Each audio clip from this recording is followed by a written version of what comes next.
사실은 아들이 롤을 정말 좋아해서 내가 롤에 대해서 이제 좀 궁금해하니까 아들이 나한테 가르쳐 준다고 하는 거예요. 그래서 내가 좀 아들한테 뭔가를 배운다는 게 좀 어색하긴 하지만 조금 배워봤는데 너무 재밌더라고요.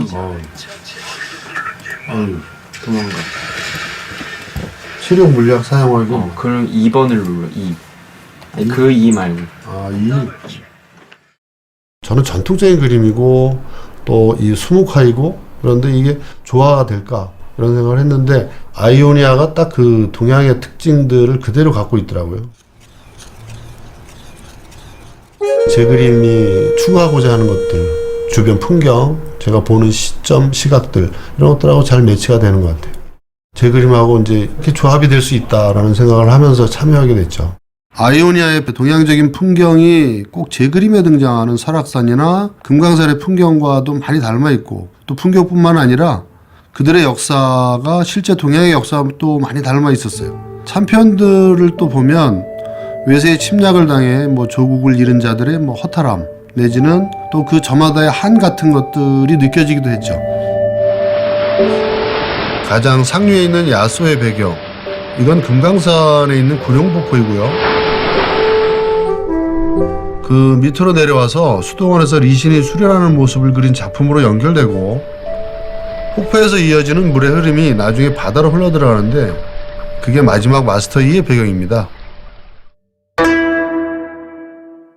십장생도는 해, 달, 산, 학, 거북이, 복숭아 같은 인간보다 오래 사는 것들을 담아 불로장생을 소망하는 그림이에요. 하고 싶은 것도 많고 알고 싶은 것도 많고 호기심도 되게 많은데 그래서 그런지 신화나 설화 그런 이야기들을 수집하는 걸 너무 좋아해요. 그래서 이번 작품에도 많은 챔피언들이 나와요. 그림을 잘 보시면 오공이 스승의 포즈를 똑같이 따라하고 있고요. 트리스타나와 티모는 완전 절친인데 럼블은 티모를 질투하잖아요. 그런 묘한 삼각관계를 표현하고 싶었어요.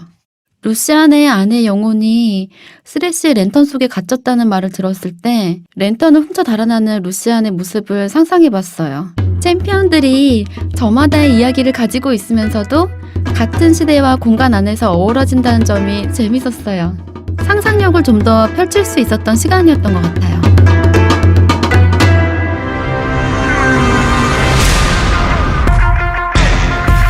한국화라고 하면 무조건 이래야 된다는 그런 고정관념을 좀 깨고 싶어서 여러 이제 서양화에서 지금 나온 재료들을 가지고 같이 이제 혼용을 해서 사용을 하고 있습니다. 프렐류드가 주는 척박함과 그 안에서 그 추운 느낌, 살아가기 힘든 그런 환경에서 자기들끼리 이렇게 살아가는 그런 모습이 제가 추구하는 그런 빙폭의 모습하고 똑같이 매치가 돼서 그렇게 작업을 하고 있고요. 제 작품에서 애쉬는 활을 겨누고 있어요. 애쉬가 갖고 있는 새 부족을 통합하고자 하는 확고한 목적, 자기의 욕망이죠. 리산드라는 제가 주로 플레이하는 챔피언이고 그런 그녀의 신비로운 모습과 강인한 모습의 매력을 느껴서 그리고 그 신비로운 카리스마 그게 정말 좋아서 까만 밤에 붉은 달로 표현을 하고 옆에 두 거상을 세워서 그녀를 호위하듯이 표현을 했습니다.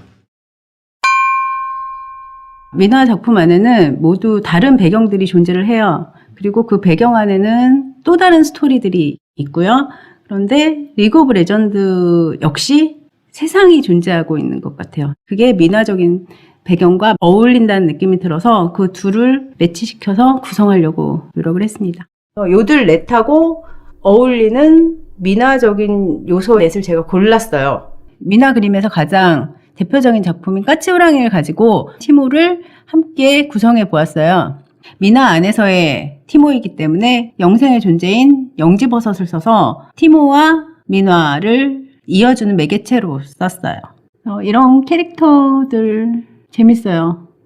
제가 한 캐릭터라 재밌는 건지 아니면 제가 예를 들어 아리라든지 그렇게 멋있는 여자 캐릭터를 그렸으면 어떻게 그렸을까 하는 생각도 들어요. 어떻게 그렸을까?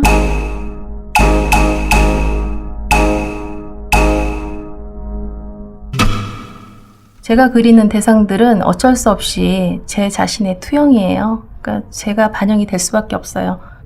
그리는 과정 중에 제 심리나 제 마음이나 제 모든 것이 다 그림 안으로 자연스럽게 투영이 되는 것 같아요. 저는 어렸을 때 그 부모님이 혼수품 가게를 하셨었어요. 그래서 그 화려한 색채, 동양적인 이런 것들이 굉장히 익숙해요. 그래서 자연스럽게 그것들이 맞물려서 지금의 제 작업을 끌어내지 않았나 하는 생각이 들어요. 카타리나는 굉장히 매력적인 인물이었어요. 카타리나의 눈동자를 그리면서 굉장히 이렇게 몰입을 했던 것 같아요. 그 강렬한 인상이 너무나 좋았고, 그 상처마저도 아름답게 느껴졌었어요. 그 붉은 머리도 마음에 들었고, 아리는 한국의 구미호와 흡사한 느낌이죠. 근데 그 인간이 되기 위해서 이렇게 노력하는 미성숙의 어떤 캐릭터이기 때문에 오히려 더 애착이 갔던 것 같아요. 그 사람이 되기 위해서 이렇게 노력하고 아직 완성체가 아니기 때문에 오히려 더 소녀다운 어떤 그런 느낌을 받았던 것 같아요. 소나는 말을 할 수 없는 캐릭터라고, 어려서 고아원 입구에 이렇게 버려졌는데 그 에투알이라는 악기를 이렇게 옆에 갖고 있었고, 그래서 그런지 굉장히 좀 안쓰럽다라는 어떤 느낌도 가졌고, 부족한 어떤 부분이 있음으로 인해서 더 아름답게 느껴졌다고 해야 되나? 애처로움 때문에 더 마음이 갔던 캐릭터였던 것 같아요. 인물화를 그릴 때 가장 중요시 생각하는 것들이 물론 외형적인 부분도 있지만 그 모델과의 교감의 부분들이 가장 큰 것 같아요.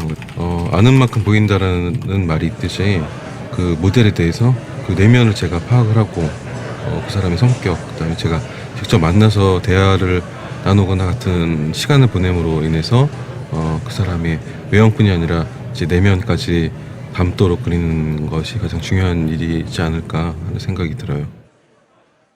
제가 페이커를 처음 만났을 때 첫 느낌은 그냥 정말 평범한 청년의 모습이었는데, 본인에게 가장 중요한, 가장 어울리는 챔피언이 누구냐고 물어봤을 때 주저없이 바로 제드라고 얘기를 하더라고요.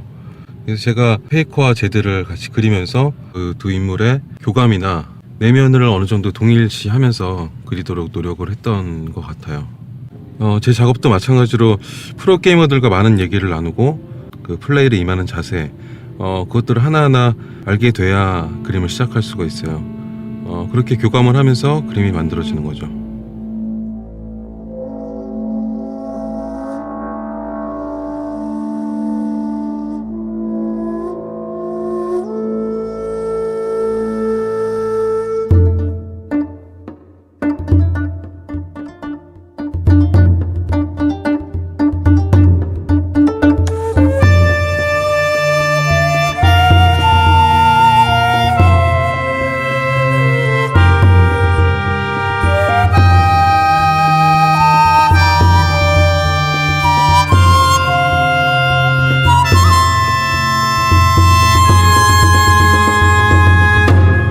새로운 어떤 저 앞으로의 작업에 대한 도전 의식, 원하는 것들이 이 작품 안에 녹아들게 됐고, 소통을 조금 더 젊고 더 넓게 해보지 않았던 상상 속에서만 있었던 작업들을 제가 좀 현실화시킬 수 있었던